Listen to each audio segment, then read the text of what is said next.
Kids like her don't belong here. She's disturbing to look at. That was the mocking voice I overheard in the school hallway, a whisper sharp enough to pierce me like glass. A boy snickering, his friends echoing cruel laughter, and my daughter, Ava, clutching her sleeves tighter around her arms, trying to vanish into herself. Hi everyone, my name is Clara Hayes, and I am the mother of a 12-year-old girl who once believed scars made her less than human. That day, as I watched Ava shrink into her shadow, my throat burned with words I couldn't release. I wanted to grab those boys and scream. Instead, I caught my daughter's eyes, wide, trembling, the color of storm clouds before rain. The scars on her arms weren't just marks. They were memories of fire, of sirens, of nights spent in sterile hospital rooms where machines hummed louder than my prayers. Every inch of those burns carried the weight of survival. She wasn't broken, she was brave. But children at her new school didn't see bravery. They saw difference. They saw weakness. And weakness, in their world, was a target. When Ava finally broke down that evening, sobbing into my chest, her voice cracked with something no child should ever feel, shame. "Mom," she whispered, "why do they hate me for something I didn't choose?" My hands shook as I stroked her hair. Rage and sorrow fused inside me like molten steel. No child, not mine, not anyone's, should be punished for surviving. The next morning, I asked the teacher for names. One name stood out. Ethan Price. The leader. The one who had laughed the loudest. I told myself I'd speak to his parents calmly. Rationally. Adults solve things with words, don't they? But as I stood on the front porch of their grand house, my fists clenched tighter than I expected. The door opened. A man stood before me, tall, confident, with the same smirk etched into his son's face. "I'm here about your son," I said, my voice calm but laced with steel. He started to brush me off, but then Ava stepped forward, sleeves sliding back, revealing the raw map of scars across her arms. The man's face drained of all color. His lips parted. "I know those scars," he whispered. And in that moment, my stomach dropped. Something wasn't right. His words struck me like thunder. "I know those scars." For a moment, silence hung between us. Even the air seemed to freeze. Ava instinctively stepped back, clutching my hand, her eyes flicking nervously between us. What do you mean by that?" I demanded, my voice lower now, edged with suspicion. The man's eyes didn't leave Ava's arms. His pupils trembled, as if her skin carried ghosts only he recognized. Finally, he swallowed hard, trying to mask the panic rising in his throat. "It's nothing. Just a thought. Please, come inside." Something about the way his voice cracked unsettled me. He wasn't dismissive anymore, he was rattled. And that fear in his eyes wasn't the fear of a guilty parent defending a bully, it was something else.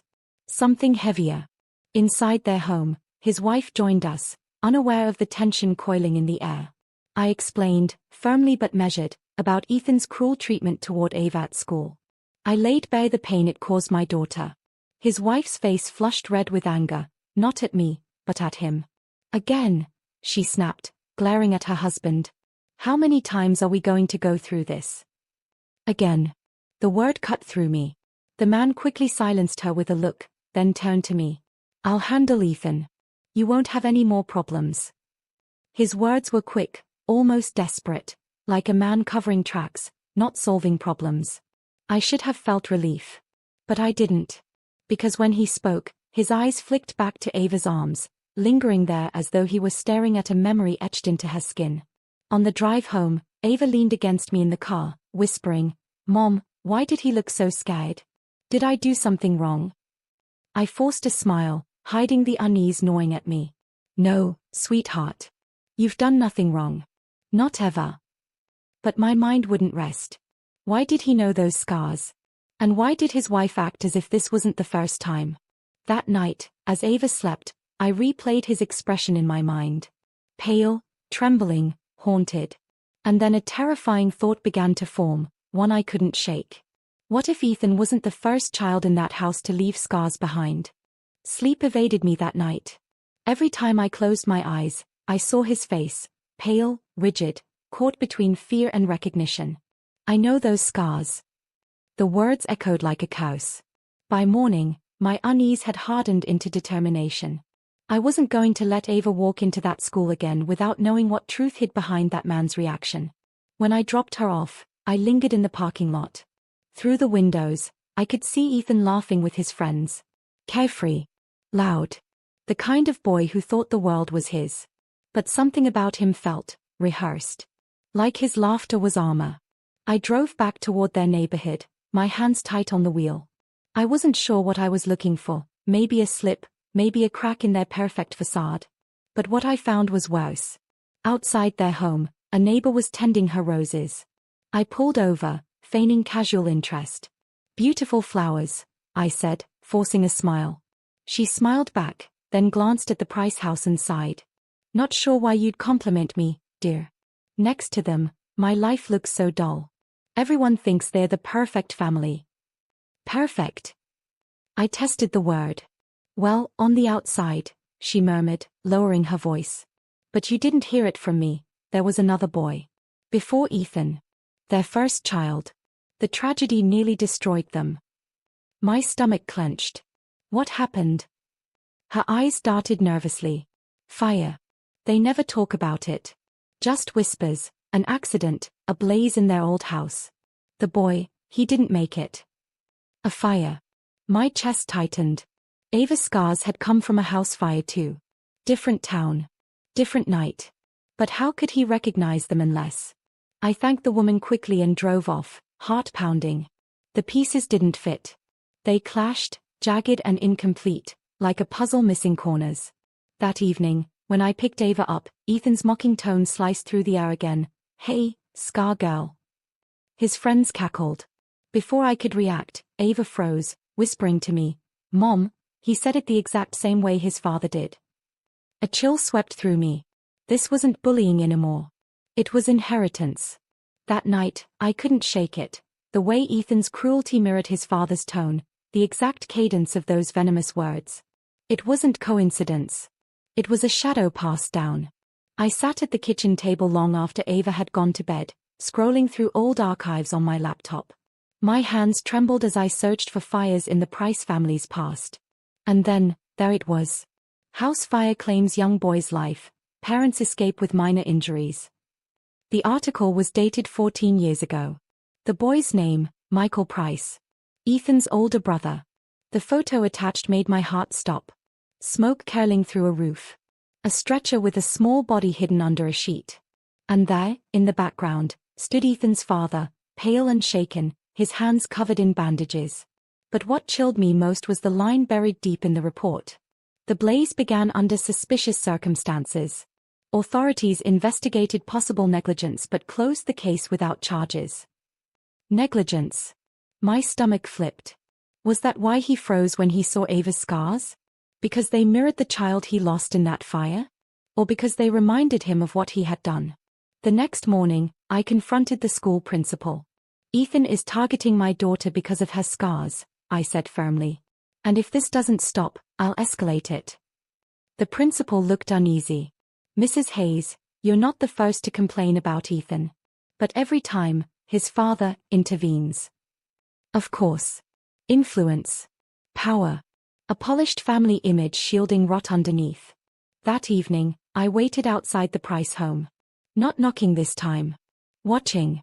The windows glowed warmly, but behind the curtains, voices rose, sharp, angry, breaking through the suburban quiet. I could hear Ethan shouting, then his father's bark of authority. And then, faintly, his wife's voice, trembling, pleading. When the door suddenly slammed open, Ethan stormed out, face flushed with rage. He kicked at the porch railing, muttering something that froze my blood. I wish Ava burned too. My breath caught in my throat. This wasn't just cruelty. This was legacy. And now I knew, if I didn't stop them, those scars on Ava's arms would never stop defining her. I stood frozen in the shadows of their porch, Ethan's words echoing in my skull like a cruel prophecy. I wish Ava burned too. My chest ached with a mother's fury, but also with dread. This wasn't just a boy lashing out. This was a story repeating itself. The next day, I pressed Ava gently, trying to mask the storm inside me. Sweetheart, when Ethan teases you, does he ever say things about fire? Her small shoulders stiffened. She nodded slowly. Sometimes he says I'm just like his brother. But, Mom, I don't even know who his brother is. My breath caught. He'd spoken of Michael. He knew. That night, I drove past the Price home again, this time parking further away, out of sight. Through the open garage door, I glimpsed Ethan's father hunched over a box of old photographs and charred keepsakes. His hand hovered over one picture, trembling, before shoving it back violently as though it burned him. Something in me snapped. I stepped out of my car, my footsteps steady, my voice sharper than I expected when I finally approached him. You knew. The moment you saw Ava's arms, you knew. Didn't you? He froze, then turned toward me, eyes wide with something between guilt and terror. For the first time, the arrogance was gone. He looked human. Fragile. Haunted. It wasn't supposed to happen, he whispered. Michael was playing in the shed. I left the kerosene heat on. One mistake, and he paid for it. I stared at him, bile rising in my throat. And now your son mocks my daughter with the memory of your mistake? You let him inherit your guilt as cruelty. His face collapsed. His hands shook as he rubbed his temples, muttering, I never told him the truth. He thinks Michael's death was fate. Not me. Never me. The silence between us roared. I leaned closer, my voice steady as stone. Then you'd better tell him. Because if you don't, I will. And I promise you this, the truth won't just scar your family. It will burn it down. His eyes met mine, hollow, broken. For the first time, he looked like a man already living in ashes. The following morning, I sent Ava to school with a kiss on her forehead and a promise I wasn't sure I could keep. You'll be safe, baby. I swear it. But my mind was elsewhere, on the Price family. On the truth dangling like a lit match above their perfect facade. By afternoon, I got the call. The school had asked me to come in. When I arrived, Ava sat quietly in the nurse's office, her eyes red, her sleeves tucked down again.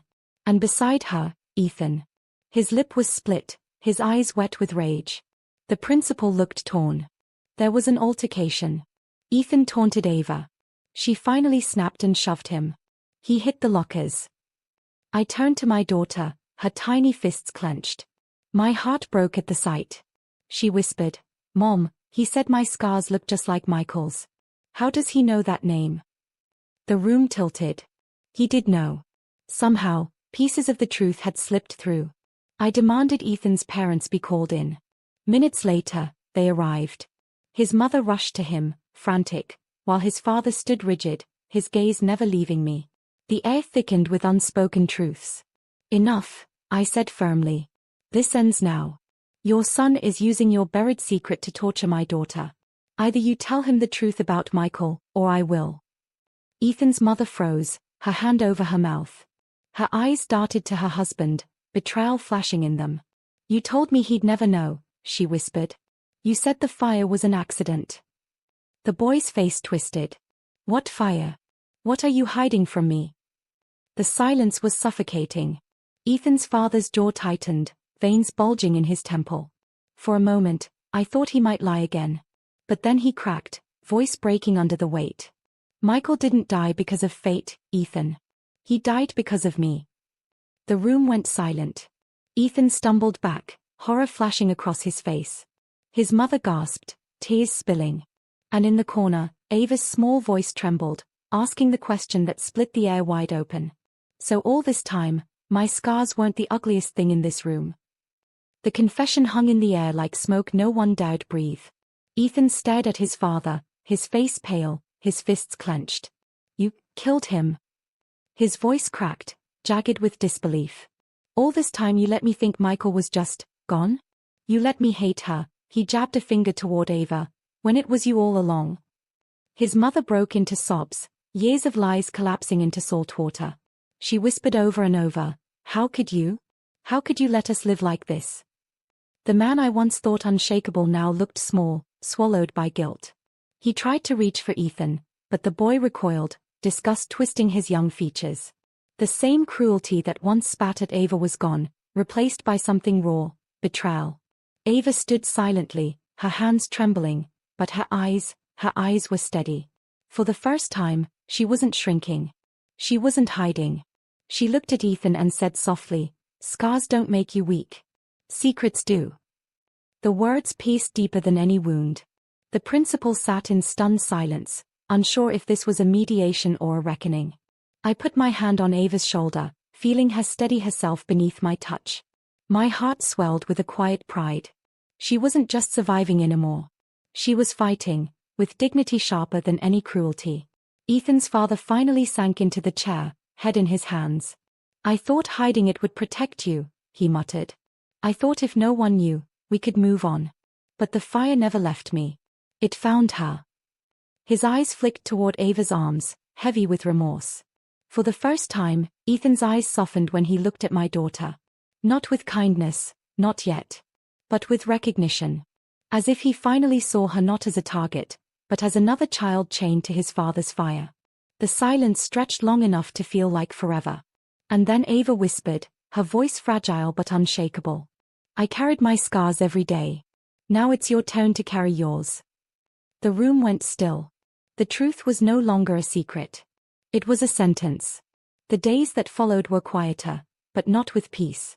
More like the silence that lingers after a fire has consumed everything. News spread quickly in the small town. The perfect Price family was suddenly a name people whispered with pity and disgust. Ethan stopped showing up to school for a while, and when he finally did, his swagger was gone. His eyes never met Ava's again. Shame followed him like a second skin. As for his father, I heard he stepped down from his company's board. His reputation burned faster than the house he once left smoldering. His wife, worn down by years of lies, filed for separation. A family fractured by secrets, finally split open by the truth. And Ava? My brave little girl walked into school one morning without pulling down her sleeves. The sunlight caught the faint ridges of her scars, painting them gold. For the first time, she didn't flinch when someone stared. I walked behind her, my heart aching with pride. She turned back and whispered, "Mom, I don't want to hide anymore. If they see my scars, let them. Because I survived what they couldn't even imagine." Her words were steady, stronger than anything her bullies had ever thrown at her. In that moment, I realized revenge hadn't come from my threats, or even the Price family's downfall. It had come from Ava's choice, to stand in the open, unashamed, radiant in her survival. That evening, as she slept peacefully for the first time in weeks, I stood by her door, watching her breathe. The world had scarred her, yes. But it hadn't broken her. If anything, it had carved out a strength that no cruelty could erase. Sometimes revenge isn't fire for fire. Sometimes it's watching the ones who mocked you drown in their own silence while you rise, unafraid. And when I thought of the Price family, a man shackled by guilt, a son haunted by truth, a wife who could no longer forgive, I realized their punishment was already written into every quiet moment of their new lives. Ava's scars were no longer chains. They were wings.